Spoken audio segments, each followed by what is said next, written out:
Di sini saya masih jelaskan posisi ini, karena masih ada manusia yang kurang paham. Biasanya yang kurang mengerti ini, itu dikarenakan dia belum tahu sama sekali trik teori catur.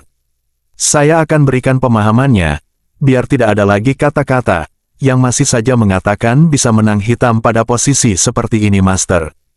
Makanya kalau saya berbicara didengarkan dan disimak, contoh kita jalankan sedikit. Pada posisi sekarang perhatikan dengan baik dan didengarkan. Setelah didengarkan dan disimpan di dalam otak, lalu gunakan ketika Anda bermain catur, bukan saat bermain kuda lumping. Pion hitam membutuhkan 3 langkah lagi untuk promosi jadi menteri. Sedangkan putih hanya membutuhkan 2 langkah untuk promosi jadi menteri. Biar saya jelaskan cara menghitungnya. Perkaliannya, bos, jika hitam langsung mengejar pion, berarti Raja Putih sudah sampai di petak E5. Sedangkan pion hitam masih membutuhkan 3 langkah lagi untuk promosi. Sedangkan jika raja itu sudah sampai ke petak E5.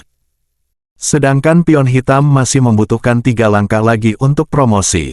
Sedangkan jika raja itu sudah sampai ke petak E5, Raja Putih hanya membutuhkan 2 langkah untuk merapatkan ke posisi pion hitam. Itu cara menghitung, bos. Kita lanjutkan raja makan pion. Sekarang dalilnya jika raja bergeser raja ke E5. Raja makan pion, lalu raja hitam mendekat ke posisi pion, setelah pion maju. Sekarang coba Anda hitung dengan baik setelah raja hitam sudah di petak E5, dia hanya membutuhkan 2 langkah untuk mengejar pion. Masa hitung 2 langkah saja Anda tidak bisa? Kok susah banget Anda mengerti, bos? Yang kedua, sekarang kita tarik sedikit ke belakang. Jika pion hitam maju, Raja Putih mendekat ke posisi pion. Sekarang perhatikan kembali, buka mata lebar-lebar. Berapa langkah hitam membutuhkan untuk mempromosikan pion, dan berapa langkah juga putih untuk mempromosikan pion. Masa ini aja tidak bisa dimengerti? Belajar sama siapa Anda selama ini? Yang kedua, biar saya perjelaskan lagi lebih jelasnya. Jangan Anda katakan lagi masih bisa menang hitam. Sekarang pada posisi ini jika raja bergeser, berarti hitam membutuhkan 2 langkah untuk menangkap pion tersebut.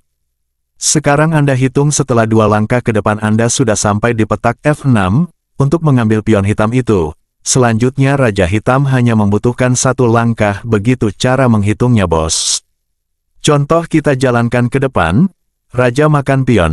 Setelah raja hitam makan pion, jelas setelah di posisi ini, hitam hanya membutuhkan 1 langkah lagi untuk memusnahkan pion hitam itu. Sekarang pahamnya, mohon jangan keras kepala. Kalau Anda belum tonton video sebelumnya, link video sudah saya tempelkan di bawah kolom komentar, bukan di bawah kolom jembatan.